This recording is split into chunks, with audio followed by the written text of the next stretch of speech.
1979 के अंदर Ayatollah Khomeini France के एग्जाइल से दोबारा ईरान आते हैं और उनके वापस आने की वजह थी ईरानियन रेवोल्यूशन।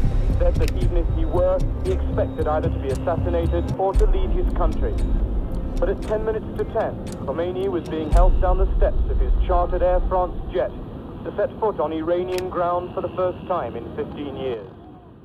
70 की दिहाई तक ईरान के अंदर शाह मोहम्मद रज़ा पहलवी की हुकूमत थी, बल्कि हुकूमत नहीं बादशाहत थी।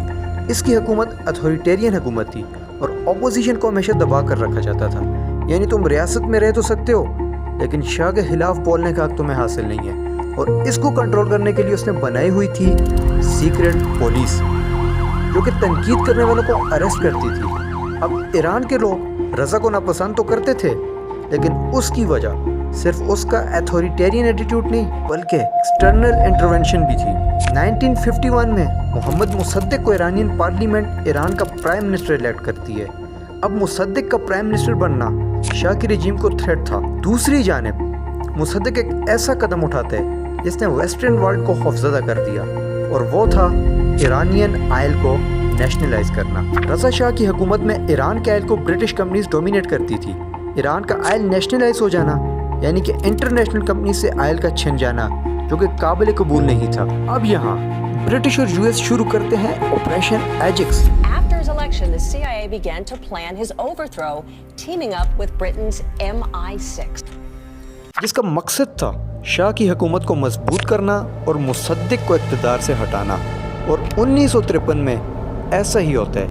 इसके बाद western oil companies Iranian oil पर अपना होल्ड वापस ले लेती हैं और 40% आयल शेयर्स सिर्फ यूएस के पास जाते हैं। मुसद्दिक ईरानियन पार्लियामेंट यानी कि मजलिस से इलेक्ट हुए थे।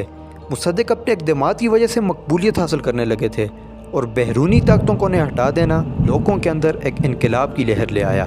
रज़ा के खिलाफ नफरत और एंटी अमेरिकन सेंटीमेंट लोगों में उभरने लगा। कोल्ड वार में ईरान शाह की हुकूमत में यूएस का इलाय बनता है।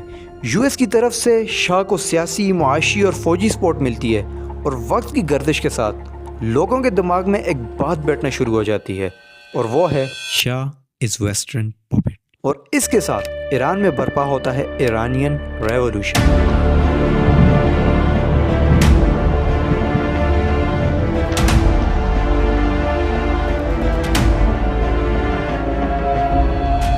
रूहुल्लाह खुमैनी,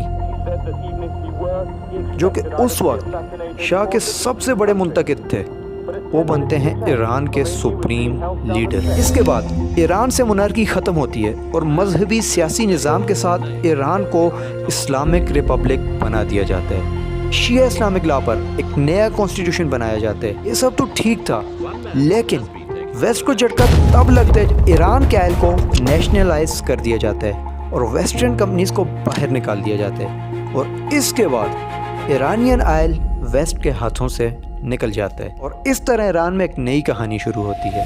अब सवाल यह है, ईरान को यूएस से मसला था ही, लेकिन इजराइल से दुश्मनी कहाँ से आई? 1987 में गजा के अंदर हमास की बुनियाद रखी जाती है।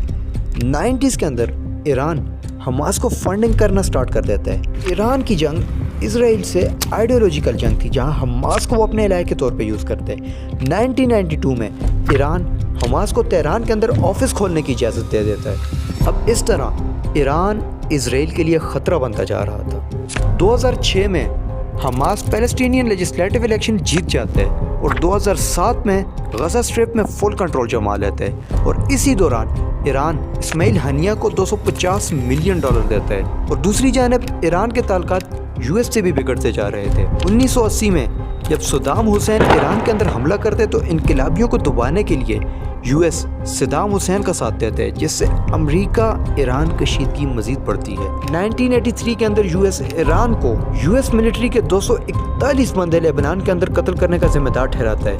1988 में ईरान इराक की जंग के आखिरी महीने में यूएस ईरान के पैसेंजर जेट को शॉट डाउन कर देते हैं, जिससे 290 लोग अपनी जान खो बैठते हैं। और इस सब में सिर्फ एक ही चीज़ बढ़ रही थी, और वो थी नफरत और कशीदगी। 2000 के बाद इस सब में एक शिफ्ट आता है और ईरान न्यूक्लियर पावर पे फोकस करना शुरू करता है, जहां उस पर बैनुल अक़वामी सतह पर पाबंदियां लगाई जाती हैं। ईरान दावा करता है कि उसका प्रोग्राम पीसफुल एनर्जी पर मुबनी है, न कि वेपन्स ऑफ मैस डिस्ट्रक्शन पर, लेकिन फिर भी उस पर पाबंदियां लगा दी जाती हैं। 2015 में एक पॉजिटिव तब्दीली आती है। Iran joint comprehensive plan of action के तहत न्यूक्लियर डील करता है, लेकिन 2018 में यूएस डोनाल्ड ट्रंप की हुकूमत में इस डील से विथड्रॉ कर जाता है और इसके बाद शुरू होती है बड़ी कशीदगी, जहां 2024 में पहले ईरान और इजराइल जंग में जाते हैं और फिर 2026 में इजराइल और अमेरिका मिलकर ईरान के साथ जंग का आगाज करते हैं। 7 अक्टूबर 2023 को हमास इजराइल के अंदर हमला करता है। इसके बाद अप्रैल 2024 में इजराइल दमिश्क सीरिया के अंदर ईरान की एम्बेसी पर हमला करता है, जिसके जवाब में ईरान इजराइल पर मिसाइल दाग देता है। अक्टूबर 2024 में हसन नसरल्लाह की मौत के बाद ईरान दूसरा बड़ा हमला करता है।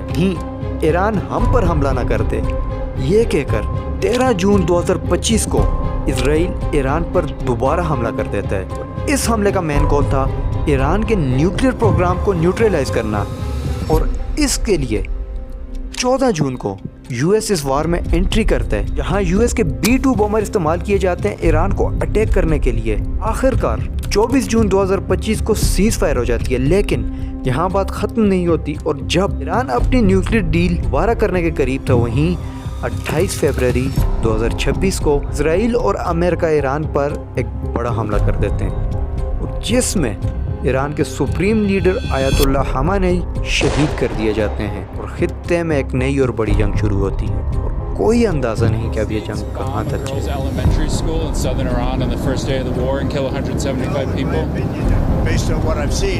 That was done by Iran. Is that true, Mr. Hegseth? It was Iran who did that? We're certainly investigating. Still investigating. But the only side that targets civilians is Iran. We think it was done by